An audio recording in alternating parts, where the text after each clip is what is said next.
Hi guys, it's Blunty, and I'm here to give you the blunt news about drones.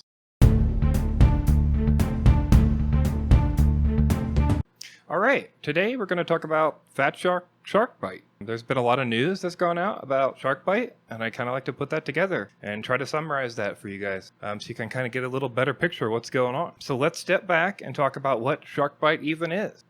Shark Byte is the second iteration of Fatshark's Byte Frost system. Byte Frost V1 came out to, I would say, moderate reception, and definitely didn't have anybody jumping onto it. Now, Fatshark kind of did pose this as like a beta test. You're buying into a beta, but again, there wasn't a large amount of adoption for V1. So Shark Byte is Byte Frost V2. Shark Byte, instead of a ground station, is a goggle module, and that attaches to the front of a set of Fatshark goggles. Now that'll clip onto the fan shroud of your goggles with a new fan shroud adapter, and that will run with HDMI out into the goggles HDMI in port. So if we go back and look at what happened to get to this point, we started around June 16th with an announcement by Fatshark to say this product was delayed. It had been rumored for a while. We kind of expected it to come out in some capacity. And then we found out that it was delayed. And there were heat issues with the design on the original VTX. So they kind of went back to the drawing board, started to tweak some things and try to figure out a way to get the product to work without that heat issue. So then on August 3rd, we actually saw Fatshark say that they fixed these heat issues. And since these heat issues were fixed, they were going to push this to production. And then on August 6th, we got a video of the system posted by Fatshark RC on YouTube, and they posted it on the RC Groups thread. And that showed a 1 kilometer test that was done in Whistler, British Columbia. And so on this video, Fatshark said in the comments to a couple different responses, we could expect this on August 26th. So that's kind of was the expected embargo date. We also got confirmed that the goggle module has a DVR embedded in it. It's just an SD card slot, we've learned now.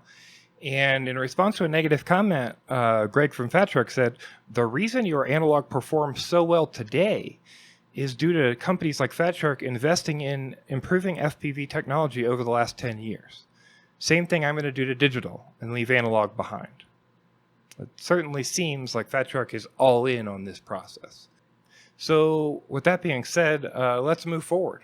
So August 26th, as of now, that was 2 days ago, Mark Cochillo, or Strepto, the pilot on the RC Group forums, released a review on YouTube and a comparison of Shark Byte about 9 a.m. EST. He confirmed to me in the chat that this was his given embargo for the system.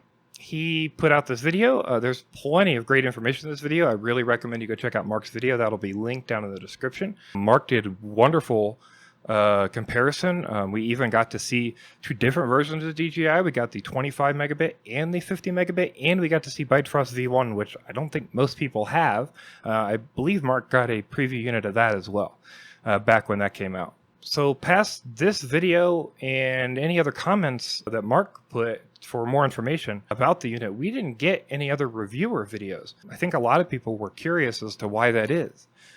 So today in Joshua Bardwell's Patreon channel, we actually got a response from him that he got 2 units to review, and both of them had issues. Also, I had another rumor going around that the other reviewer, apparently there was a 3rd reviewer that got a unit as well, and his system had similar issues to Bardwell's. So I think that's why we're not seeing videos from these guys.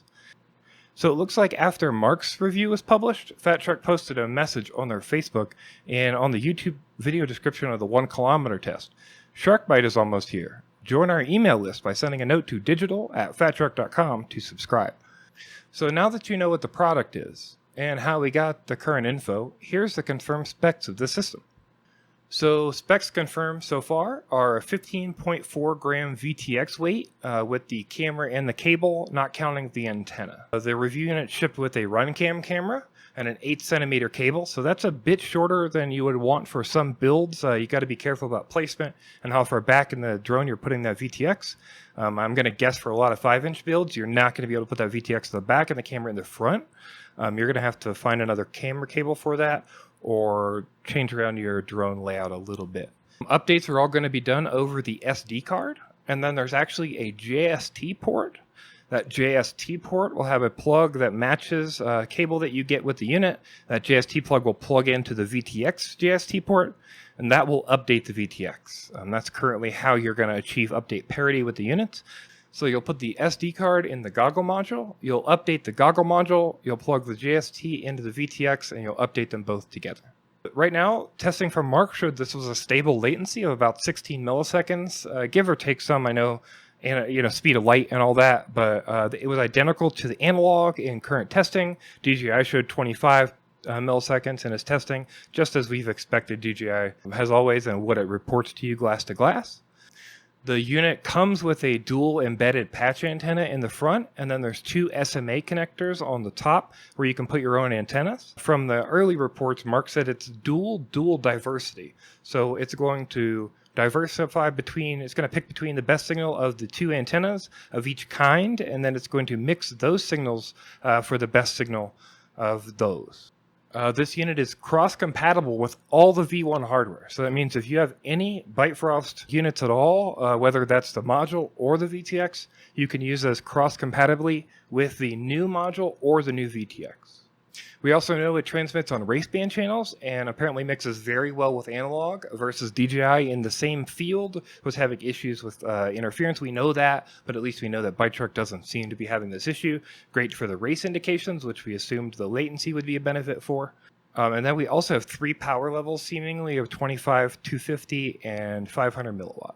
So currently that's all the information I have for you on the Shark Byte system. So what do you think from the information we've been given? Bardwell had 2 units that were bad. We had another reviewer rumored to have another bad unit. We had Mark show his unit. If only 3 reviewers got units and 2 of those 3 reviewers are not showing that footage, I can only assume that there's some issues with this QC. And I can't imagine that we're going to see this product release like it is. If 2/3 of your customers get a faulty VTX, that is not an acceptable business model. So if they could figure out the QC issues and launch this thing right away, that's wonderful. Maybe there was some difference in QC for the review units versus the production units, but hopefully we'll see some information soon. As soon as I know something, I'll make another video. I'll have that information for you. I'll try to attach it to this video so you can find it right away in case you're hitting this late. But otherwise, let me know what you think in the comments. Let me know if there's any more feedback you have and if there's anything I got wrong. Thank you so much and have a wonderful day.